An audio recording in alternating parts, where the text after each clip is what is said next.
Hi, Kamryn. It's Ashley here. Thank you so much for sharing your discussion with us. I enjoyed watching yours because you talked about pre-K and that you teach pre-K, and I also teach pre-K.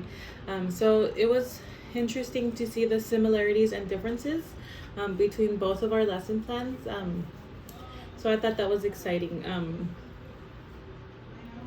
I like how you had where you were talking about Rhino learns to be polite.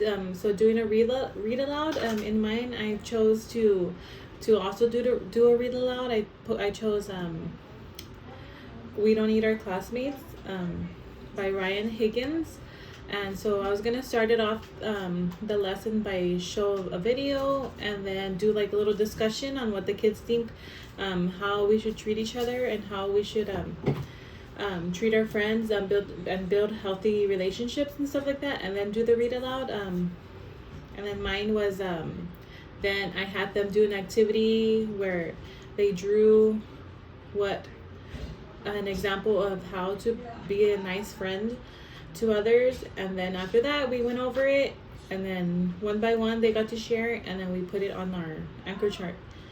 And then the extension activity was that they could color on the coloring page, and then they could take it home and share with their families what they learned in school that day.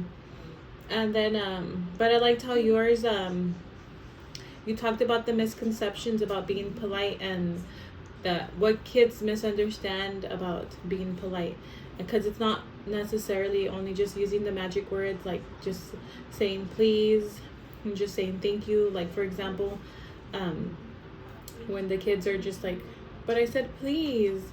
But I was talking earlier about a kid could use those words. They could be saying please or thank you, but they sound very they sound very sorry. So I was saying that the kids could use the word please, but they're not necessarily saying something good or kind. They could say, can you please go over there?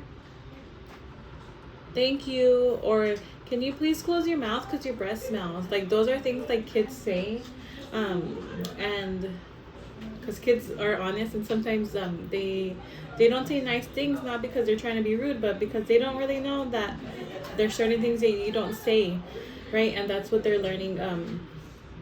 So I really liked how you talked about those misconceptions, because honestly I didn't really think of that. I feel like these video discussions help us learn and grow from each other. So thank you for sharing that. I like how you started off yours in whole group, and then you went into groups, and then you guys came back at the end.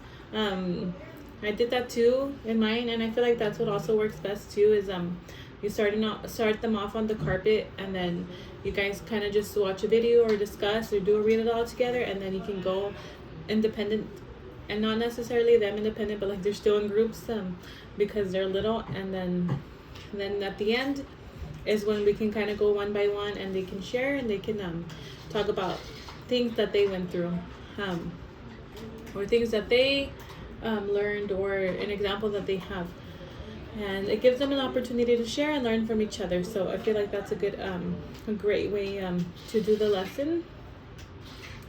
So sharing one polite response, that's how you had said it. And then I really like the extension activity that you did was the homework, for homework, and I feel like I can see my students that I had this past year do that a lot, because I know that the parents I had this year were very involved, and I can see them at home working with their kids this. So talking about ways they see someone being polite, or how you can show politeness to someone at your home, whether it's like your brother, your sister, your parents, your grandparents, your dogs, your pets, or in your community. So like when they go to the store, when they go to the library, to an event, to a public, to a party, just showing ways or sharing ways that, talking about ways that they've seen politeness in their community. So thank you for sharing, and we'll see you soon.